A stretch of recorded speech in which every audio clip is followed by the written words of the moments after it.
Ryan's office revenge. I set my security badge down on Preston Wade's mahogany desk at 3:47 p.m. on a Thursday. 18 years of keeping this place locked down, reduced to a piece of plastic with a photo that made me look like I'd been punched in both eyes. The badge reader beeped one last time as I walked past it. Almost sounded like it was laughing. My name is Spencer Hoffman. I'm 47 years old, and until about 10 minutes ago, I was the guy who made sure nobody walked out of Titan Defense Solutions with blueprints for guided missile systems stuffed in their lunchbox. Now I was unemployed, carrying a cardboard box with my stress ball shaped like a grenade and a coffee mug that said, "I fix problems you didn't know you had." But here's the thing about being in security for nearly 2 decades. You develop habits. Like checking your phone for calendar alerts even when you're walking to your car with your life in a cardboard box. And there it was, blinking at me like a neon sign, a reminder I'd set 3 months ago. That would make this the most expensive mistake Preston Wade ever made. Pentagon inspection team, site security audit, Friday 0900 hours, classified. I stopped walking. I looked at the date, tomorrow. I looked back at the building where Preston was probably already celebrating his brilliant cost-cutting move, and Jordan Ellis, his 27-year-old AI security consultant, was setting up his laptop in my office. The only problem? I was the only person at Titan Defense with the clearance level to receive a Pentagon inspection team. Without me, they were about to find out what happens when you try to replace 18 years of military security experience with an algorithm. Let me back up and tell you how we got here. Because this story starts with a combat engineer who learned the hard way that not everything that needs protecting can be put behind a firewall. 6 months earlier, I was doing what I'd done every morning for 18 years.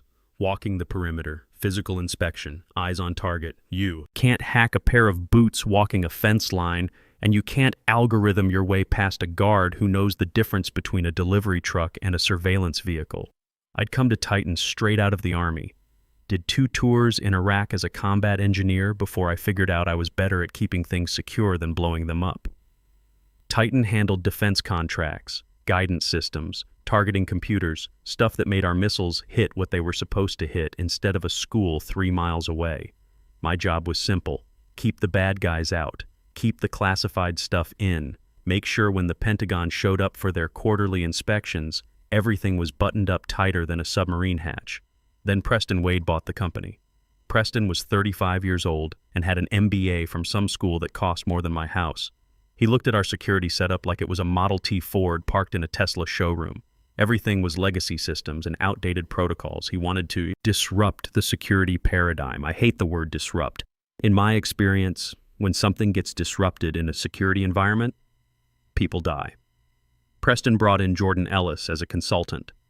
Jordan was fresh out of some coding boot camp, wore sneakers that looked like they belonged on a spaceship, and honestly believed that artificial intelligence could replace human judgment in threat assessment. "Think about it, Spencer," Jordan said during our first meeting, gesturing at my bank of monitors showing feeds from 50 cameras. AI never gets tired. It never misses a detail. It can process facial recognition, behavioral analysis, and threat prediction simultaneously. AI never served in Fallujah either, I said, not looking up from my incident reports.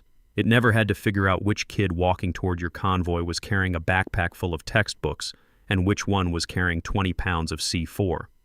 Jordan laughed. Actually laughed. That's exactly the kind of human bias we're trying to eliminate. Human bias. Like 18 years of keeping this place secure was just me being prejudiced against progress. The writing was on the wall, but I kept doing my job. Just last month, we had a penetration test. Some contractors the Pentagon hired to see if they could breach our security. I spotted their fake maintenance van before it even turned into our parking lot. The suspension was riding wrong for a vehicle supposedly carrying floor waxing equipment. I locked down the facility, ran their plates, and had them identified as friendlies before they'd even put the van in park. Perfect score. 0 compromise. Preston was annoyed. "You caused a disruption in our daily operations, Spencer. The cafeteria delivery was delayed. People were confused. I stopped a federal pen test, Preston. That's what you pay me for. But at what cost?" Jordan's AI system would have identified them as non-threats through behavioral analysis and allowed normal operations to continue. I looked at him. Jordan's AI system would have let them walk through the front door with a smile and a wave. That was 3 weeks ago. This morning the axe fell. Preston called me into his office at 3:30. Jordan was there, spinning in one of those expensive chairs they'd bought for the conference room. He was wearing a hoodie that said "Innovate or Die" across the chest. "Spencer, sit down," Preston said, not looking at me. He was shuffling papers that I knew were blank. "Power move. We've been analyzing the metrics." I sat. I didn't close the door behind me. Another power move. "The security landscape is evolving," Preston continued. "Threats are digital now. Cyber warfare, data breaches.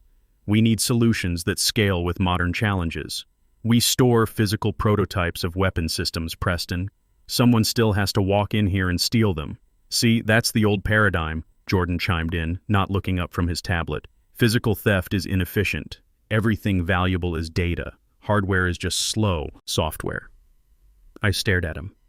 I wondered if I could legally classify him as a security vulnerability. "The point is," Preston interrupted, "we're restructuring the security division. We need fresh perspectives. Someone who speaks the language of the future. Here it comes.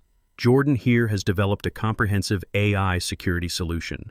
Machine learning algorithms, predictive threat modeling, automated response protocols." "You're firing me," I said. It wasn't a question. "We're releasing you to pursue new opportunities," Preston corrected. "Effective immediately. We'll honor your contract, of course. 2 weeks severance. 2 weeks. 18 years of keeping this place secure. I'd missed my father's funeral because of a lockdown. I'd worked Christmas Eve, New Year's Eve, my son's birthday.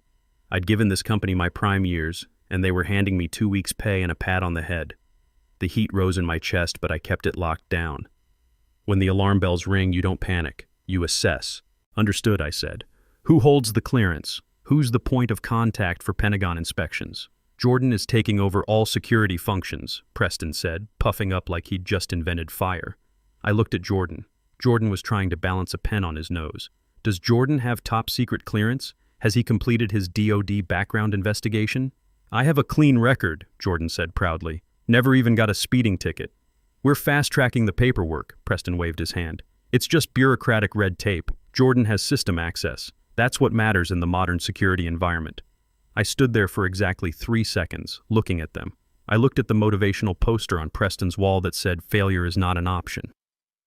I looked at the dying plant on his windowsill that nobody had watered in weeks, and I realized something important. I didn't have to warn them. I wasn't required to explain that you can't fast-track a top-secret clearance. It takes months. It involves federal agents interviewing your high school teachers. Without it, you legally cannot be the point of contact for anything classified above the level of a cafeteria menu. More importantly, if I warned them, they'd just blame me when it went sideways. "All right," I said, "I'll clear my desk." I walked back to my office. The hallway felt longer than usual. Miguel Santos, my shift supervisor, looked at me with questions in his eyes, but I gave him a small shake of the head. "Stay low, Miguel. Don't catch shrapnel." I started putting my life into the cardboard box. Photo of Lisa and Dylan at his graduation. My lucky coin from my first deployment. The stress ball shaped like a grenade that Lisa gave me as a joke when I got this job. And then I saw it. My computer was still logged in. Outlook was open. And right there, flashing in the corner like a warning beacon, was the calendar reminder that would change everything. Pentagon inspection team. Site security audit. Friday. 900 hours. Classified. Contact S. Hoffman. Only. Today was Thursday. The inspection was tomorrow. This wasn't just any inspection. This was a full Pentagon audit of our security protocols for the new guidance system contract. The one worth $25 million. The one that kept the lights on and paid everyone's salary. I looked at the screen. I looked at the calendar event. I had confirmed the appointment 3 months ago. Preston wasn't copied because Preston didn't have the clearance to know the specific dates of Pentagon audits. Jordan sure as hell didn't either. I could forward this to Preston. I could write a nice email explaining that a team of Pentagon officials would be arriving tomorrow morning expecting to meet with someone who had appropriate clearance. I hovered my mouse over the forward button. Then I thought about 2 weeks severance. I thought about Jordan's hoodie. I thought about human bias and legacy systems and hardware is just slow software. I selected the calendar. Event. I hit forward. I typed in my personal email address. I hit send. Then I deleted the event from my work calendar. I emptied the deleted items folder. I picked up my box and walked out. Driving home at 4 p.m. on a Thursday felt wrong. The sun hits your windshield differently when you're unemployed. I stopped at the gas station and bought a 6-pack of beer. Good beer, not the cheap stuff I usually grabbed. My phone buzzed. Text from Miguel. They gave Jordan the master access codes. He wrote them on a post-it note and stuck it to his monitor. We're screwed. I didn't reply. Replying would be interference. I was a civilian now. I got home to our split-level ranch. Lisa was in the kitchen making dinner. Dylan was at the table doing homework. "You're home early," Lisa said, then saw the box in my hands. Her face changed. "Spencer?" "Got laid off," I said. "They're going in a different direction." Lisa set down her wooden spoon. She was quiet for a moment, processing. I could see her mind working, calculating mortgage payments, Dylan's college plans, insurance coverage. But when she looked up at me, her face was calm. "We've been through worse," she said, walking over to hug me, box and all. "Remember when you came back from Iraq and couldn't find work for 6 months? We made it then. We'll make it now. That's why I married her. 20 years, and she still had my 6. Dylan looked up from his calculus homework. "Dad, does this mean I can't go to state next year?" "You're going to state," I said. "Don't worry about the money." I didn't tell them about tomorrow. I didn't tell them that Preston Wade was about to learn the difference between disrupting a market and disrupting national security protocols. Friday morning, 700 hours. Old habits. I made coffee and sat on the back porch. The air was crisp. It was a beautiful day for a federal incident. I knew exactly what was happening at Titan. Jordan would be setting up his AI monitoring system. Preston would be walking around, talking about seamless transitions and digital transformation. At 0830, my phone rang. Unknown number, but I recognized the area code. Pentagon. I let it ring. 0845, another call. Same number, 0855. Text from Preston. "Spencer, quick question. Pentagon team is here. What's the security protocol? Jordan's system isn't recognizing their credentials." I stared at the text. The absolute audacity. He fires me, insults my career, then wants technical support. I blocked his number. 0900 hours. Showtime. Here's what I knew was happening. Based on 18 years of Pentagon inspections. A black sedan with government plates pulled up to our front gate. 2 officials in dark suits carrying briefcases with federal locks. Ray Coleman, the gate guard I'd trained, would have checked their IDs, seen Department of Defense, Office of Inspector General, and immediately called the security office. No answer.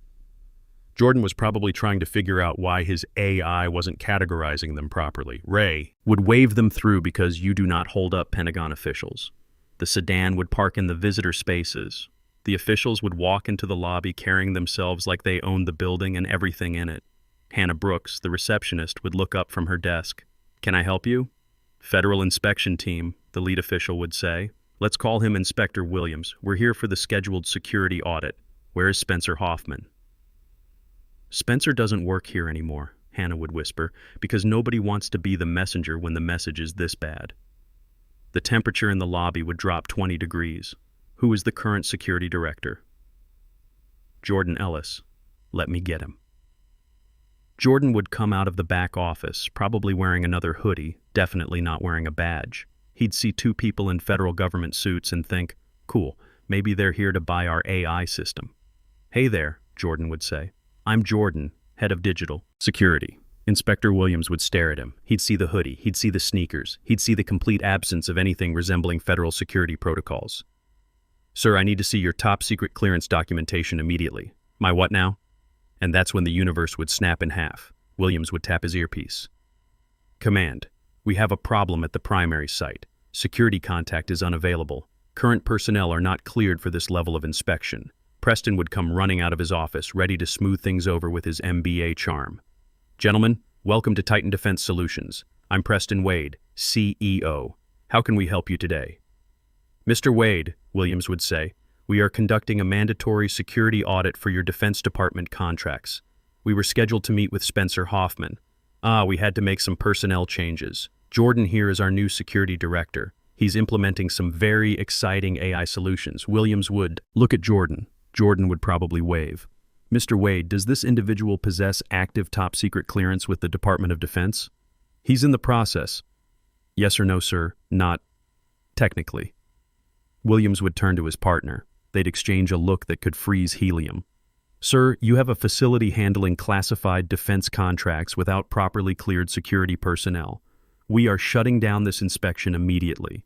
This site is now flagged for security violation. Flagged? What does that mean? It means, Mr. Wade, that your Defense Department contracts are suspended pending a full investigation. It means you have potentially violated federal security regulations. It means you should call your lawyer. Preston's face would go from confident to confused to absolutely terrified in about 3 seconds. Wait, you can't just... We have deadlines. We have obligations. What you have, sir, is a security breach. We'll be filing our report with the Pentagon this afternoon. The officials would leave. Preston would be standing in his lobby, watching $25 million in contracts walk out the door. I finished my second cup of coffee and checked my phone. 10:30 hours. 3 missed calls from Titan's main number.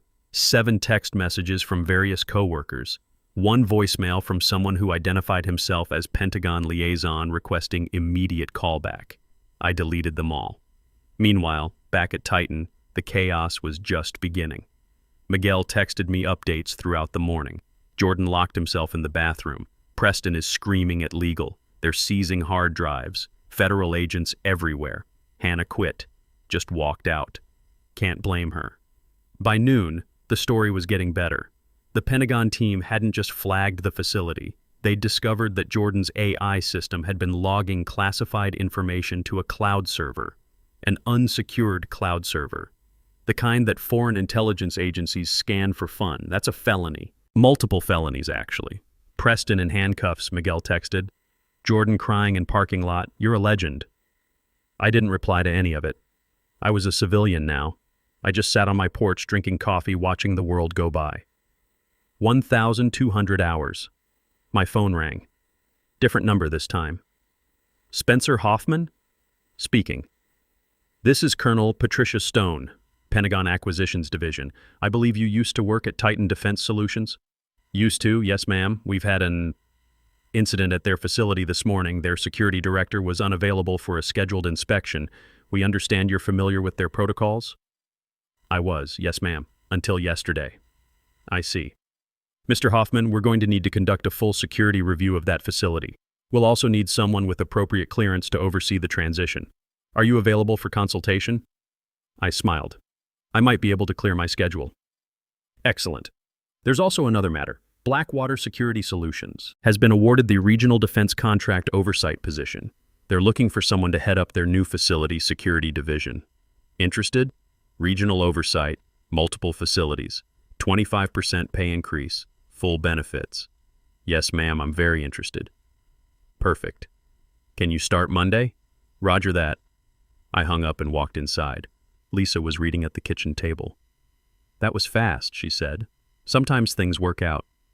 What about Preston and his AI consultant? I poured myself another cup of coffee.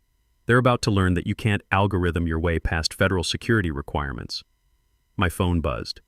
Text from Miguel. Pentagon officials left 20 minutes ago. Preston is locked in his office. Jordan is crying in the parking lot. They're saying the contracts are suspended. You're a legend. I didn't reply. I just sat down next to my wife and opened the newspaper. The weekend passed quietly. I spent Saturday morning fixing the fence in our backyard, something I'd been putting off for months. Dylan helped, handing me tools and asking questions about the new job. So you're like, their boss now? He asked. Regional director. I'll oversee security for multiple defense contractors. That's pretty cool, Dad. Preston sounds like an idiot.